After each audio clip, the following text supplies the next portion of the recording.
South ఇండియాలోనే biggest sorry store మన Varahi silks మన విజయవాడ ఎంజీ రోడ్ లో డిసెంబర్ 4వ తారీఖున ఘన ప్రారంభం.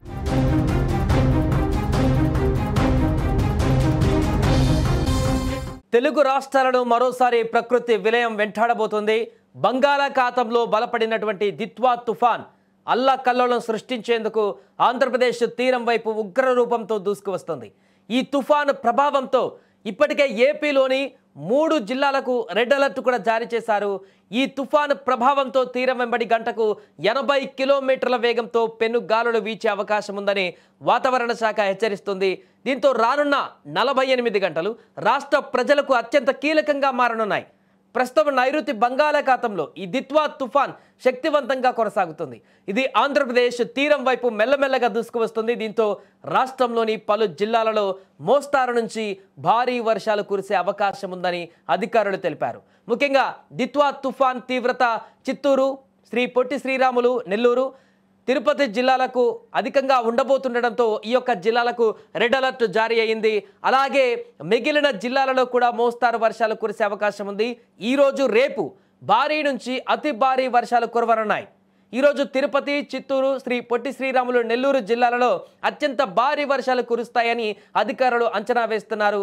అలాగే కడప, ప్రకాశం, అన్నమయ్య జిల్లాలలో కూడా భారీ నుంచి అతి భారీ వర్షాలు పడవచ్చు. ఇక బాపట్ల, గుంటూరు, పల్నాడు, అనంతపురం, కర్నూలు, శ్రీ సత్యసాయి, నంద్యాల జిల్లాలలో భారీ వర్షాలు కురిసేందుకు అవకాశం ఉంది. రేపు ప్రకాశం, నెల్లూరు జిల్లాలలో అత్యంత భారీ వర్షాలు కూడా కురవచ్చు. ఇక ఉభయ గోదావరి జిల్లాలు గుంటూరు, కడప, తిరుపతి, డాక్టర్ బిఆర్ అంబేద్కర్ కోనసీమ, ఏలూరు, పల్నాడు, బాపట్ల, ఎన్టీఆర్, కృష్ణా, అన్నమయ్య జిల్లాలలో కూడా భారీ వర్షాలు కురుస్తాయని వాతావరణ శాఖ పేర్కొంది. ఎల్లుండి అంటే మంగళవారం నెల్లూరు, ప్రకాశం, బాపట్ల, నెల్లూరు జిల్లాలలో భారీ వర్షాలు కురుస్తాయని కూడా వాతావరణ శాఖ అంచనా వేస్తుంది. సో దిత్వా తుఫాను ప్రభావం వల్ల తీరం వెంబడి గరిష్టంగా గంటకు 80 కిలోమీటర్ల వేగంతో ఈదురుగాలులు వీచేందుకు అవకాశం ఉందని వాతావరణ కేంద్రం స్పష్టం చేసింది. ఈ పెనుగాలుల దాటికి చెట్లు, విద్యుత్ స్తంభాలు ఊడిపోయేటువంటి ప్రమాదం ఉంది.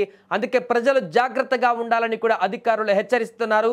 అవసరమైతే బయటికి రావాలి తప్ప ఊరికే బయటికి రాకూడదంటూ కూడా హెచ్చరిస్తున్నారు. ఎందుకంటే ఈ యొక్క గాలుల తీవ్రత అధికంగా మారినప్పుడు రోడ్డు మీదకి వెళితే అక్కడ ఏ చెట్టు కూలి, ఏ విద్యుత్ స్తంభం కూలి మీద పడినా కూడా ప్రమాదం జరిగేటువంటి అవకాశం ఉంటుంది, ప్రాణ నష్టం జరిగేటువంటి అవకాశం ఉంటుంది. కాబట్టి ఎవరు కూడా ఈ యొక్క అతి భారీ వర్షాలు పడేటువంటి సమయంలో ముఖ్యంగా ఈ గాలుల తీవ్రత 80 కిలోమీటర్ల వరకు ఉంటుందంటూ కూడా చెప్తున్నారు. కాబట్టి దాని తీవ్రత హెవీగా ఉంటుంది. కాబట్టి తీర ప్రాంతాలలో కూడా ప్రజలను అప్రమత్తం చేశారు. మత్స్యకారులను మరీ ముఖ్యంగా సముద్ర వేటకు వెళ్లేందుకు కొన్ని తీర ప్రాంతాల వద్ద ఆంక్షలు కూడా విధించేటువంటి అవకాశం ఉన్నట్టు తెలుస్తుంది. వారు వేటకు వెళ్లకుండా ఈ 2 రోజుల పాటు జాగ్రత్తగా ఉండాలంటూ చెప్తున్నారు. ఏదేమైనా కూడా మరొక తుఫాన్ అనేది ఆంధ్రప్రదేశ్లో మరొకసారి కల్లోలం సృష్టించేందుకు సిద్ధమవుతుంది. మోంతా అంత ఎఫెక్ట్ చూపించినప్పటికీ కూడా 3 జిల్లాలలో మాత్రం అత్యంత ప్రభావం అయితే ఈ యొక్క దిత్వా తుఫాన్ది ఉండేటువంటి అవకాశం ఉన్నట్టుగా కనపడుతుంది. ఆ యొక్క జిల్లాలలో ప్రజలైతే చాలా అప్రమత్తంగా ఉండవలసిన అవసరం ఉంది.